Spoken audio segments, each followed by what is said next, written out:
초로를 원하는 베트남 여성을 브로커가 연결시켜줬고 제가 빚이 많아서 500만 원을 받고 혼인신고를 했습니다. 이제 점점 더 치밀해지는 게 같이 사는 흔적을 남겨야 되니까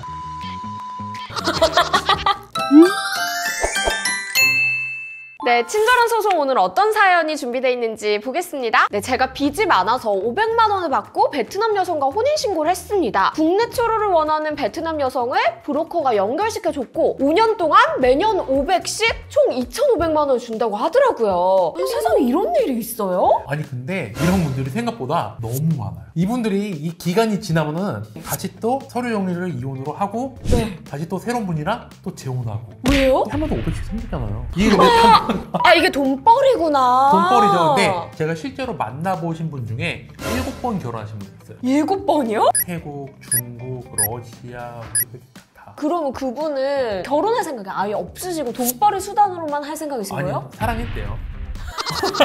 근데 변호사님, 로펌에 이런 사건들이 많나요? 이런 사건이 꽤 있고요. 제가 3년 전에 했던 사건이 있는데 외국 여자분하고 한국 남자하고 결혼했는데 생각이 다른 거예요. 한국 남자는 그 외국 여자의 국적을 얻어서 그 나라를 가고 싶어 했고요. 그 외국 여자분은 한국 국적을 얻고 싶어 해서 만난 일주일 만에 혼인신고를 해버린 거예요. 그래서 어떻게 됐어요? 한 달 정도 같이 있다가 따로따로 살면서 남자가 그냥 그 나라를 가고 싶지 않아서 이제 이혼을 하게 됐죠, 결국은. 그러면 실제로 국가기관에서 이분들이 같이 살고 있는지 확인을 하거나 감시를 하는 것도 있어요? 출입국관리소에서 이렇게 이제 위장 결혼이 의심되는 경우에는 한 번씩 와서 체크를 하거나 뭐 보는 경우가 있다라고 저도 얘기는 들었습니다. 이제 점점 더 치밀해지는 게 같이 사는 흔적을 남겨야 되니까 여유가 있는 경우에는 집을 하나 따로 얻고 같이 사는 것처럼 보이게 하려고 아니면 남자 집에 여자 옷가지라든가 이런 것들을 다 만들어놔요. 사진도 웨딩 촬영을 해요.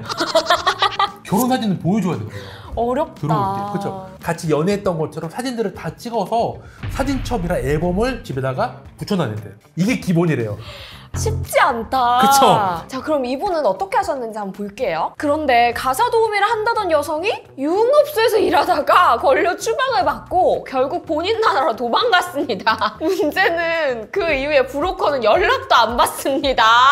여러분, 이래서 애초에 불법적인 일을 하면 안 되는 겁니다. 그러니까 이게 제 문제예요. 아니 돈을 받고 제대로 살다가 부쩍 취득해서 이렇게 살든가 아니면 처음부터 안 하든가 이랬어야 되는데 돈은 돈대로 조금 받고 여자는 도망갔어요. 세상에, 이게 무슨 일이에요? 그러니까요. 근데 변호사님, 여기서 보면 여성분이 유흥업소에서 일을 하시다가 추방이 되셨잖아요. 그리고 도망을 가셨어요. 근데 이분을 어떻게 소환을 할 수가 있나요? 소환은 못하죠. 이제 추방을 시킨 거니까 오히려 나가라고. 이제 내가 소환할 수는 없죠. 근데 소환을 안 하면 지금 이 사연자분은 이 여자분을 일단 데리고 와야지 사건이 좀 해결이 되는 부분 아니에요? 뭐 안 되면은 한국에서 최종 주소지로 공시송달로 하는 방법이 있죠. 이제. 그럼 공시송달이 뭐예요? 공시송달이 뭐냐면 그 사람 주소로 송달이 안 됐을 때 법원에서 공시를 해서 송달한 것과 동일한 효과를 주는 게 공시송달이에요. 외국이나 외국 사람이 끼면은 해결이 힘들어져요. 아니 근데 돈 한 번 벌려고 했다가 사연자분 고생 너무 많이 하시네요. 본인도 얼마나 다급하셨으면. 다급하셨으니까 이것도 어떻게 보면은 뭐 범죄긴 하지만 속마음으로 그런 것도 있었을 거예요.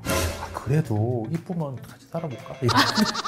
그럴 수도 있구나. 그렇겠죠. 드라마처럼 운명의 그쵸. 상대를 내가 이렇게 뭐 이렇게 할 수도 있으니까. 그랬을 수도 있어요. 상황이 지금 복잡하니까 지금 사연자분께서 어떻게 됐는지 한 번 더 보도록 하겠습니다. 따로 써놓은 계약서도 없어서 어디 말할 수도 없고 약속했던 돈은 포기하더라도 혼인을 취소하고 싶은데 어떻게 해야 될까요? 지금 사연자분께서는 혼인을 취소하고 싶다고 하세요. 지금 이혼이 아니라. 우리나라 법상 혼인 취소 제도가 있고 이혼 제도가 있거든요. 네. 혼인을 취소하려면 내가 사기를 당하거나 뭐 강박을 당해서 뭐 강요에 의해서 할 수 없이 해야 되는데 이분은 지금 사기를 당한 것도 아니고 자기도 알고 이제 위장 결혼인 거 알고 했으니까. 그러면 혼인 취소한 거랑 이혼은 법적으로 봤을 때 어떤 부분이 구체적으로 달라요? 혼인 취소의 경우에는 이 사람은 혼인을 안 한 걸로 됩니다. 전혀 이제 혼인 기록이 안 남는 거죠, 호적에. 근데 이혼의 경우에는 이 사람이 결혼을 했다가 이혼하고 그 기록이 다 남아서 이제 이혼남이 되는 거죠. 그게 좀 다르죠. 근데 이혼을 해야 되는 것 중에 하나가 실제로 내가 혹시나 살다가 내가 사망했어요. 그럼 날 상속은 다 그분이